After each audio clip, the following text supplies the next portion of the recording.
अपराधकर्मियों के धरपकड़ हेतु निरंतर अभियान चलाया जाता है। इसी क्रम में एक एसटीएफ बिहार एसटीएफ से इम्पोर्टेंट सूचना प्राप्त है कि एक वांटेड अपराधकर्मी जो 50,000 का इनामी भी है वो हम लोग के वैशाली ज़िला में आया हुआ है। उसकी किसी शादी में आने की संभावना है और इस सूचना पर वैशाली जिला की डीआईयू टीम और वैशाली थानाध्यक्ष और एसटीएफ की टीम द्वारा संयुक्त रूप से छापामारी की गई। छापामारी के क्रम में पुलिस ने जो अपराधकर्मी जिसके लिए हम लोग प्रयास कर रहे थे उसे गिरफ्तार करने में सफलता हासिल की।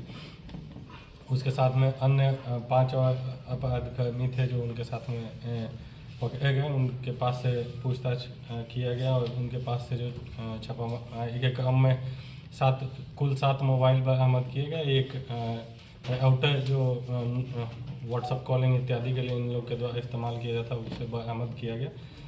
2 वाहन जिस पे ये लोग सवार थे, 2 एक्सयूवी वाहन, उस पे पुलिस का स्टिकर इत्यादि लगाया हुआ था, तो इसलिए सारे जो इनके द्वारा कार्य किए जा रहे थे अवैध पाया गया। उसको लेकर के अलग से प्राथमिकी दर्ज की गई है इनके विरुद्ध वैशाली थाना में। जो पूछताछ के क्रम में ज्ञात हुआ है तो जो मुख्य अपराधकर्मी मिथिलेश कुमार हैं, उनके विरुद्ध 50,000 रुपये का इनाम पहले से घोषित है। ये मुख्य रूप से दानापुर कोर्ट में एक हत्या हुई थी, उस छोटे सरकार की हत्या हुई थी जिसमें ये वांछित थे।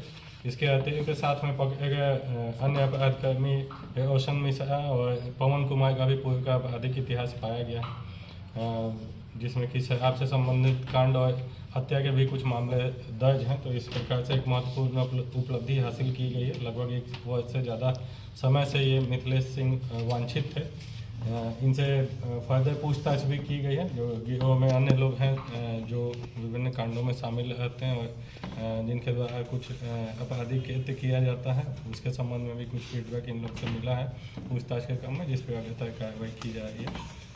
कुल 10 व्यक्तियों को उस समय वैशाली पुलिस द्वारा एप्रीहेंड किया गया था, जिसमें से कि 4 व्यक्ति जो पीछे गाड़ी में शामिल थे उन्हें संदेह के आधार पर उस समय हिरासत में लिया गया था, लेकिन उन लोग का इनसे कोई कनेक्शन नहीं पाया गया। उस समय घेराबंदी करते समय पीछे से वो गाड़ी आ रही थी, तो संदेह के आधार पर उसे भी हम लोग एप्रीहेंड किए थे।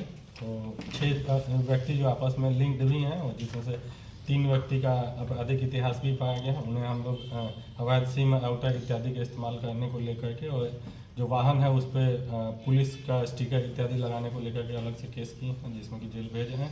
तो पटना के केस में जो वांछित हैं उसमें रिमांड करने के लिए वहाँ कम्युनिकेशन किया गया, वहाँ के केस में भी उनको रिमांड किया। इनामी अपराध में कितने मामले दर्ज हैं? अभी तक जो हम लोग को पता चला है कुल 10 मामलों के बारे में पता चला है।